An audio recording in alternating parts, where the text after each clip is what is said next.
Hello, everybody. You're listening to the Earful Tower podcast, or are you? No, you are listening to the Earful Tower pub quiz. Lots of energy in this episode. We're going to need it. We decided that we used to do pub quizzes on YouTube to get us all through the lockdown. And they were awesome and legendary, if I may say so myself. In a niche, sort of a niche legendary. Oh, highly niche. Yeah, very highly niche. Yeah. But riding on that niche legendary wave, we thought we'd try and do a pub quiz for the podcast about Paris trivia. Now, I'm going to lay down some rules for you before we get in it. This is a little bit, it's not complicated. It's not complicated. Don't scare the people. No, I'm not going to scare the people. No. If you don't know Paris at all, if you're driving a car and the person who put this show on is a Paris expert and you're sitting in the other seat and you're not a Paris expert, you could win. You could still win. I've put guessy questions in. Yes. You know? So the idea is there's 10 questions. The first 5 are easier, worth 1 point. The second 5 are harder, worth 2 points. That's a total of 15. And the reason that we're doing this is because we have a new book out, Grace the Giraffe in Paris, children's book.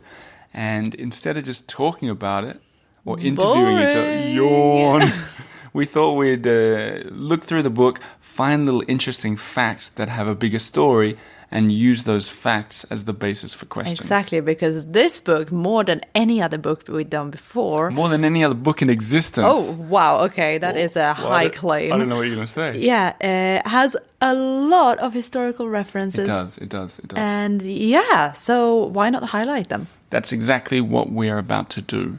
10 questions spread over half an hour with some interesting facts about the book and everything else that's going on.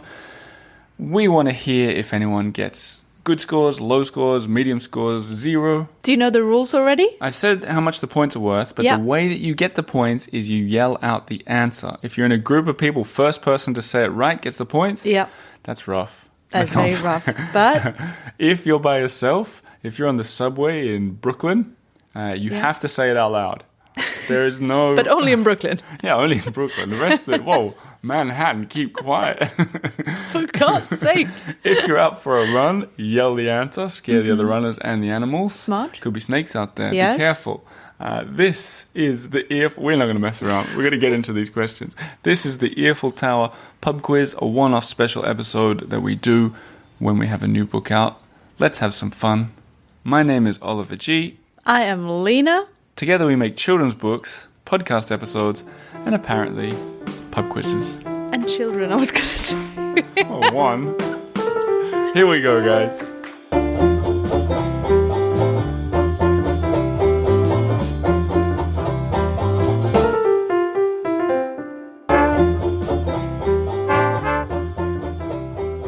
Alrighty ho, pub quiz people. Are you ready? Question number 1. Which animal walked from Marseille to Paris in 1827? Now, you're wondering, that 1827, could that be Is a that trick? a red herring? Yeah. Or is my red herring a red herring? Is it a fish? We'll give you guys some time to think about it. Obviously, this one's a bit of a gift. Yeah. While you're thinking. Yeah. This is the subject of... Don't think too hard. The subject of our book, and the answer, of course, is a giraffe. Yes. Giraffe. True story, 1827, walked for 41 days to the city of Paris and created a fashion trend. That is the subject of our new book, which is out now. Thanks for sponsoring our show. New book. Second question. Getting harder all the time. Which French book and film and musical featured characters by the name of Javert and Jean Valjean? Javert and Jean Valjean, that is worth just 1 point. Could be worth a lot more. Could be worth 2, 4, 6, or 1 points. That's a clue. I'm rolling my eyes here. I know it's audio, but I'm rolling my eyes. She's rolling her eyes at me. She thinks I'm giving too many clues. And yes, you might be giving enough clues there. And the answer is, of course, Les Mis. Les Miserables by Victor Hugo, The Reason. And for anyone, by the way, who's got our book, can flick through while we're doing this, because we'll put in some fun facts. Page 1 to the left, excitedly chattering, quite small, is Jean Valjean and Javert. Yeah, they're like in the background having a little chat. Yeah. Yeah. Not, not necessary to the story at all. No, it's just zero. a little In fact, it was hi me there. that requested that you put them in. Yeah, it was. Because I still like that musical. Number 3, your turn.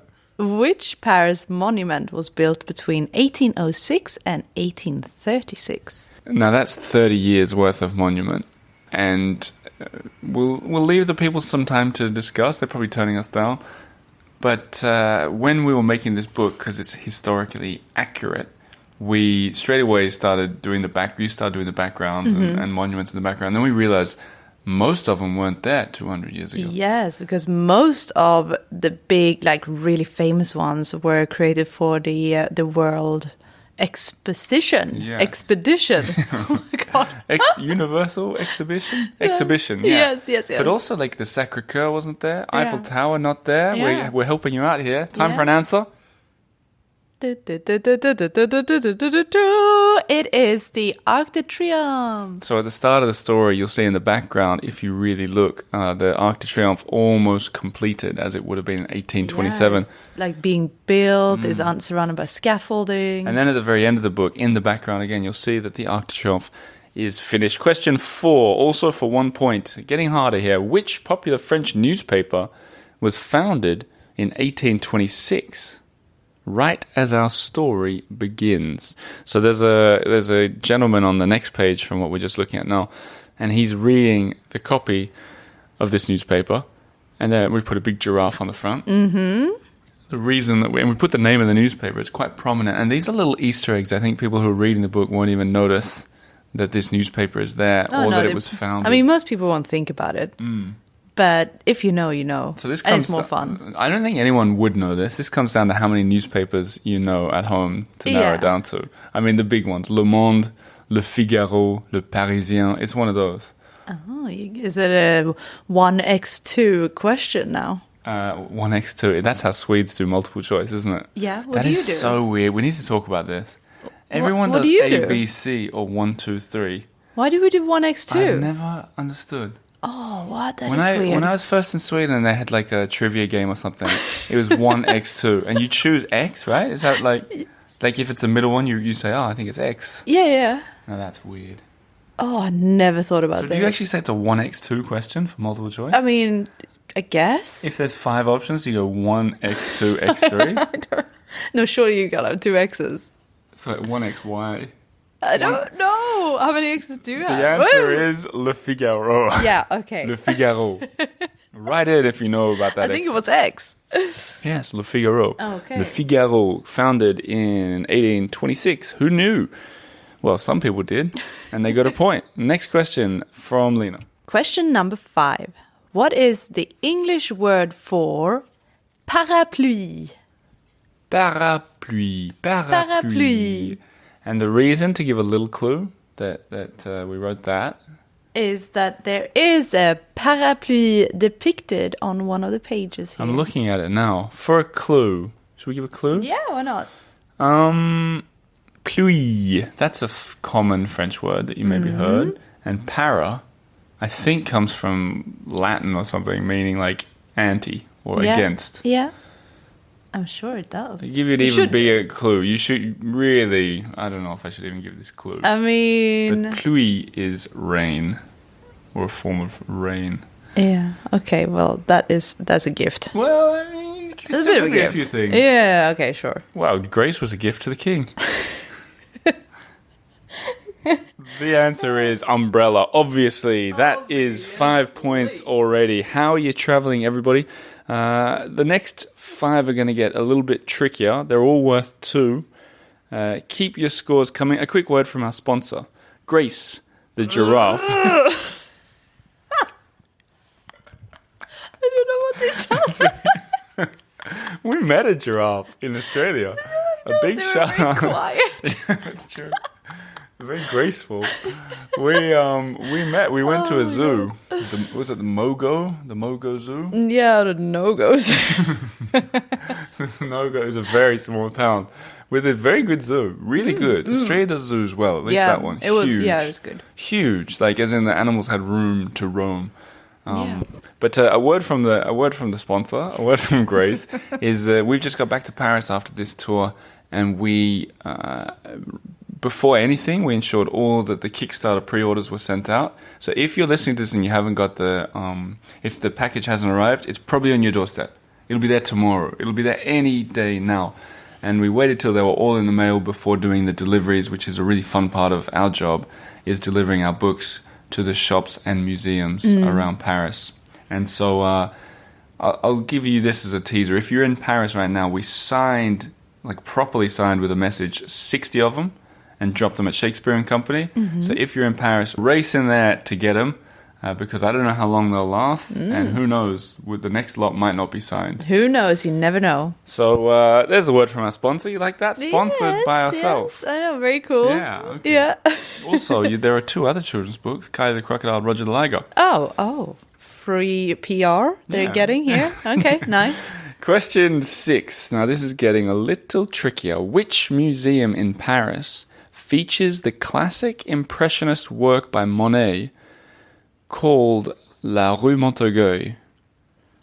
So the Rue Montorgueil, I'll describe the picture, and then Lena, you can say why it's important, and that gives everybody at home about 1 minute to come up with an answer. This was what I mean, you could guess them. You just guess a museum. Yeah. You might be right. Yeah. But La Rue Montorgueil, that's a street. He did this sort of very famous, colourful, flaggy picture showing the Bastille Day, the French National Day. Just this huge whirlwind of white and red and blue. And yeah, it's hanging in a museum that might or might not be very famous. Lena, why is it relevant today?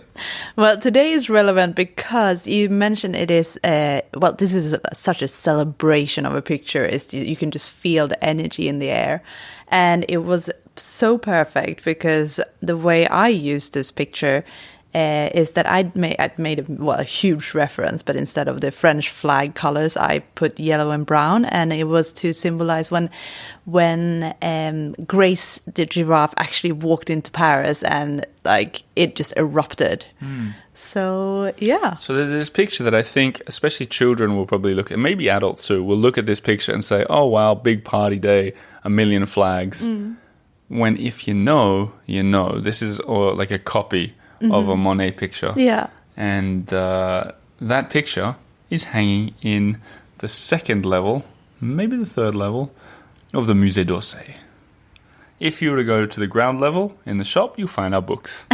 Very nice. And we'll move on. Although I will say about the story, our giraffe story, it was this, when I read it to, you didn't make it to this, I did a reading for a school, a beautiful school, shout out to Loretto Turak in Melbourne. They invited me, a bunch of listeners, the teachers, bunch of listeners, hello, hi guys, thanks for having me. But when I read this to the kids, some of them were like, that never happened. Like they were really doubting it, that this whole everyone in Paris came out to see this giraffe and the trend and the clothes and everything. I know, it was a giraffe mania. Yes, kids are doubtful, but you adults, you know better. This happened, and it's this scene that Lena drew of everybody coming to see the giraffe, that happened. Everyone went berserk. And that makes for an excellent 6th question in our pub quiz. Ready for number 7? Yes. Over to you. All right. Question number 7. Which Paris-based designer made the safari jacket famous in the 1960s? Easy. I don't think I would have got that. Would you have known this? No. Do you remember in the pub quizzes we used to put things in that we didn't check with each other before to see? Yeah. This would have got me, I think. Trick each other a little bit. People at home go, "Oh, it's so obvious." Do we give clues? I'll give a mini clue. This designer's house, it's a hard clue because we're in the second half, is near Khartoum on Rue Babylon in the 7th arrondissement. But this designer is now dead. Yes. So you can see a plaque. Well, another clue. Okay. The brand that still exists recently dropped one of the 3 names in the brand name. Would it be the first? Must have been the first name. Yes. Okay. There's a clue. So the answer that we need, that you need to shout out on the subway, is the name of the designer. Yes. And the reason, we can talk about this after question 9, but the reason we're talking about it today is because you illustrated this book, 200 Years of Paris, going by through fashion. Yes, exactly. This is the picture that we talk most about on our tour. Yeah. And we should do a video about it. It is, well, if you're at home and you don't have the book and you're wondering what we're talking about, it's basically a fashion parade to symbolize 200 years of passing. And clue, where does this designer end up? Oh, 60s, we already said it. Yeah. Useless clue. Useless clue. So it starts in 1827 from the giraffe trend. So I have like a couple dressed in the giraffe outfits. Don't say too much because question 9's coming. Yeah, okay. And then all the way to modern day, where it's me and you, Oliver, representing modern day. But I mean, we're in most the book. people we are in the book. Oh my god, most people won't realize, obviously, and just think it's modern people dressed modernly on a modern red scooter. Yeah, but in between these two extremes are a bunch of famous or familiar Parisian faces. And I think at the end of this, for the people who do have the book, we should just read them out. Boom, boom, boom, boom. Yeah. But the answer to that one is, of course, Gucci. It's Yves Saint Laurent. Yves Saint Laurent. That's so they dropped right. the Yves. They Why'd they do did. that? It does sound better, Saint Laurent. Yeah, I don't know. Just they got a new designer Saint in, Laurent. so I guess just wanted to make a bit of a change up. Yves Saint Laurent. Yves Saint. Better than dropping the Laurent. That would be the worst. Yeah. So The Safari by Yves Saint Laurent in the 1960s. You can see the big plaque for his house headed due west from Khartoum on the same exact side of the road.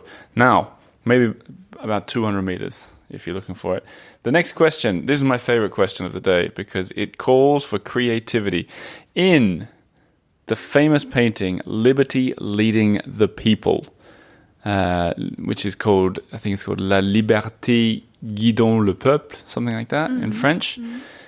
This, first I'll explain the picture so everyone's on the same page with me. It's the one with Marianne, the sort of icon of France, standing on a bunch of, I think, bodies. Yeah. Yeah, she's standing. It's quite morbid. Yeah, and she's raising a flag up in the air, the tricolore, the French flag that Monet painted. So we all know which one. It's hanging in the Louvre, and it's featured in the book. You've got Delacroix sort of painting it in the background, quite prominently, but also in the background. The question is, in that famous painting, in her right hand is the flag, but what is she clutching in her left hand? What could it be? What could it be? I do love these types of questions because it could be like, but it's a lot of symbols and it's like, what could it be? Like a book? Well, I love these Could it be a questions because sword? anyone can guess. Could it be, I don't know, a severed head? Yeah, Who knows? It could be. It could be nothing. Could be literally nothing. If you did a pub quiz where all the questions were like this, it's too possible to get 0. So you can't do too many like this, So what is she clutching? What is she clutching in her hand? Would you have got this? I think so. No, I might have stumbled on this one actually. Can you explain your Delacroix picture quickly while I get up the image and explain exactly what she's clutching? Okay, so I explained the spread. So here, what we see here is that it's in the story, it's about the giraffe is walking from Marseille to Paris, and it's like somewhere on the way. It says, the text says this: imagine the shock you'd pass out on the floor if you saw a giraffe walking right past your door. Yes, Grace the giraffe bamboozled the crowds as she walked towards Paris, her head in the clouds. So it's an interior scene of a nice, beautiful French apartment, and through one of the windows you can see a big giraffe head walking past. And in the apartment is Delacroix, or just an artist painting a picture. And he's painting Liberty Leading the People, and as a model, he, instead of Marianne, he is using his cleaning lady. I like to think holding that's a his broom instead of the tricolor. Yeah. And I see that you've painted the answer there. I have, Did you actually. know that? Yeah. No, I did. So the answer is, I would call it a bayonet, a gun, a musket, Yeah. a weapon. With one of those stabby things on top. Yeah, that's the bayonet, isn't it? Yeah. It's an enormous, long, knifey sword gun. That's, I think, what they're really called. That's the technical word. I think it's called a bayonet. I think so too. Oh my god. I'm looking at it now. It's a really good painting. Yeah. There's a lot of power in that. Go in there. Is that Gavroche standing to her, what is it, left? To her left, Right. behind the bayonet? Left. Yeah. Maybe. I think so. Who knows? But I would tell you this. It's something you should make a beeline for in the Louvre.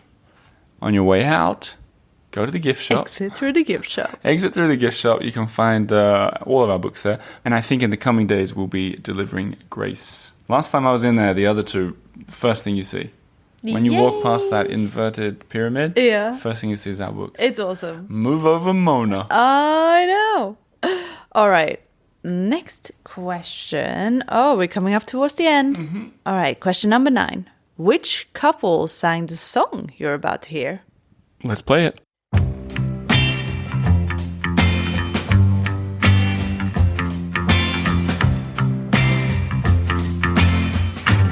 And then there's a lot of husky voices that follow.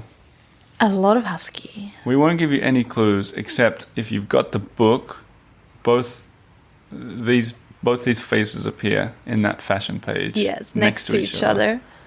And a few people stumble on who they are, but if you're a bit of a Francophile, I think you'll get it. Shall we give the answer? Yes. It is Jane Birkin.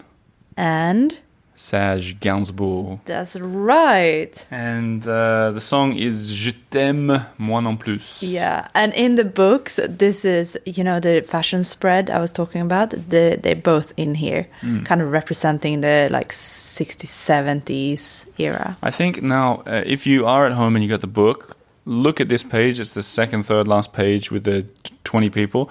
And really quickly, and I think you say all the names. Because after we did the tour, we got emails from people saying, what were the names of everybody? I can't figure it out. Ah, okay.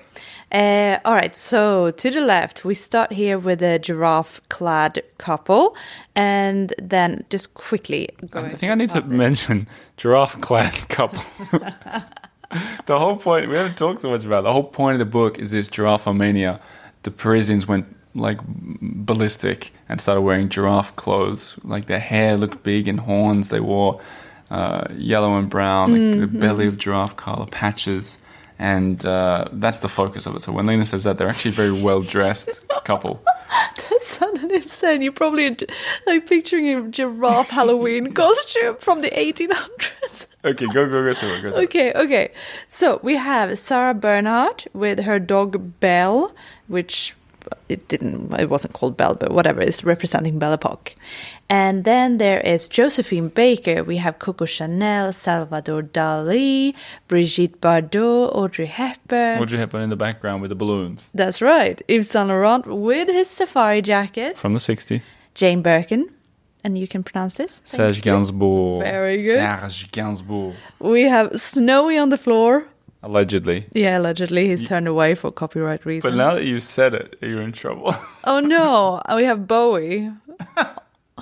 All right, yeah, Bowie's next to him. Picasso, and then there is Karl Lagerfeld, and towards the very end, me and Oliver on the red scooter. And if you ever you're going to see us in doing a show, show. It sounds funny to say doing a show, but we were doing them to audiences of 50 people in Australia. We talk about this very page for 10 minutes, 15 minutes even. There's a lot to say. Yeah, not just the drawing that you did and the colours and the background and the vehicles. And but also this is the page that has the line, that I guess you just read it, the giraffe trend was never... I didn't. You didn't? No. Oh, that was the other one. The giraffe trend was never again a la mode. There's a lot to talk about there too. Yep. But not now, because I'm going to do question number 10. An easy one to finish for 2 points. Which museum in the Marais, as far as I know, is the only museum in all of Paris to have this giraffe memorabilia left over from 200 years ago. Yeah, a nice little collection. Yeah, let me stress, there is another museum in Greater Paris that has more giraffe stuff out in Sceaux, Sceaux. But that's not what the one I'm looking for. We're in the Marais. Which museum in the Marais has the giraffe memorabilia for 2 points? And the answer is... I'll give you a second. Yell it out. There are a few. I know there's some people. I know there's someone out there who's just said, it's that one with all the stuffed animals. You're thinking of the Musée de la Chasse et de la Nature, aren't you? Well, you're wrong. You're very wrong. How dare you? The correct answer is the Musée Carnavalet. Carnavalet. Is it the Museum of Paris? Yeah. Of Paris history? Paris history. Yeah, and it's wonderful. Such a good museum. Excellent, excellent museum.